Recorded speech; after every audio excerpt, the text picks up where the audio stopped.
cyber city in Zimbabwe will have the tallest building in Africa called Vault Towers, a massive project which has been dubbed as Bringing Divide to Zim.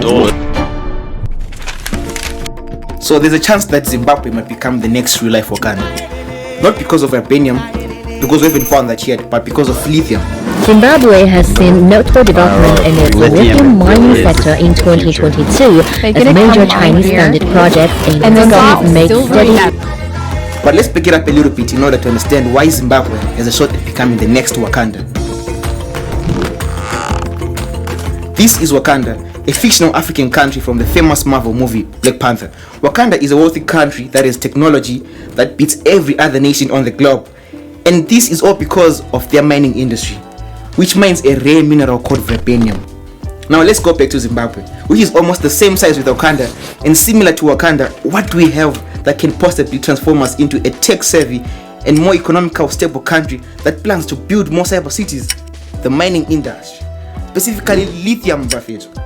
Unlike Vibranium, lithium is not so rare. You stole all their Vibranium. In fact, you are holding it in your hands right now. Take a look at this. All these contain lithium. Even the battery in your phone enabling you to watch this video contains lithium, which is a mineral valuable for producing many things, but in this case, batteries. And Zimbabwe has a lot of it. Take a look at this map. These are the places where large lithium reserves have been found. Okay, wait, pick it up a little bit.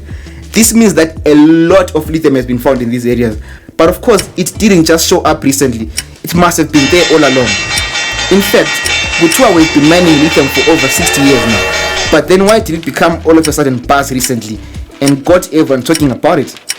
To understand it better, let's go back to this example. Batteries, but in this case, batteries for EVs. You may have heard about Elon Musk or Tesla, right? A company that makes fancy cars and their cars are electric instead of petrol or diesel. They use lithium batteries which have a high power to weight ratio, high energy efficiency, low self-discharge and good high temperature performance. Simply put, this means they are better than other batteries, and this is what makes them suitable for cars. And because of this and other reasons, many big car manufacturers have been turning their vehicles electrical. But it wasn't that which led to all of this sudden boom about lithium, it was this.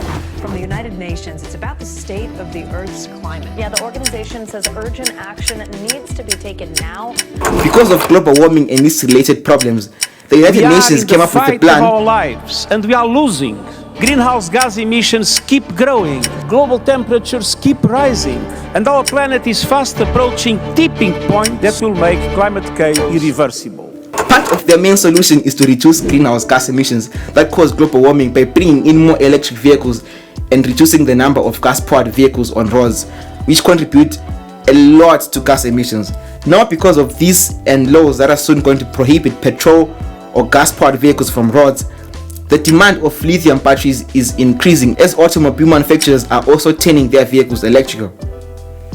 This has led to a lot of EV companies and executives to look for other sources of lithium so that they don't all crowd at one place, and this is where Zimbabwe comes in. As a country that has one of the largest lithium depositories in Africa, they might want a piece of that.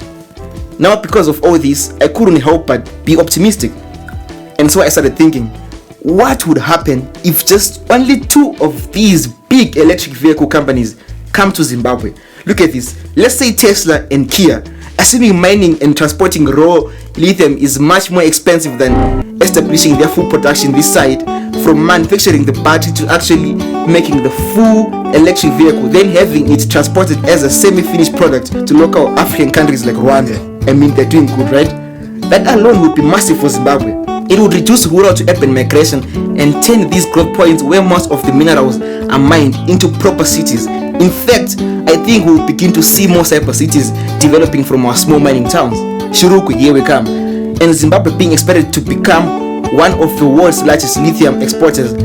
That's a lot of economic possibilities, except the fact that Zimbabwe won't be exporting any lithium. I came across this document by the government of Zimbabwe, which reads the Base Mineral Export Control Act. So is the dream of becoming the next real life Wakanda and making Tesla still possible? Probably yes. This law literally supports that idea.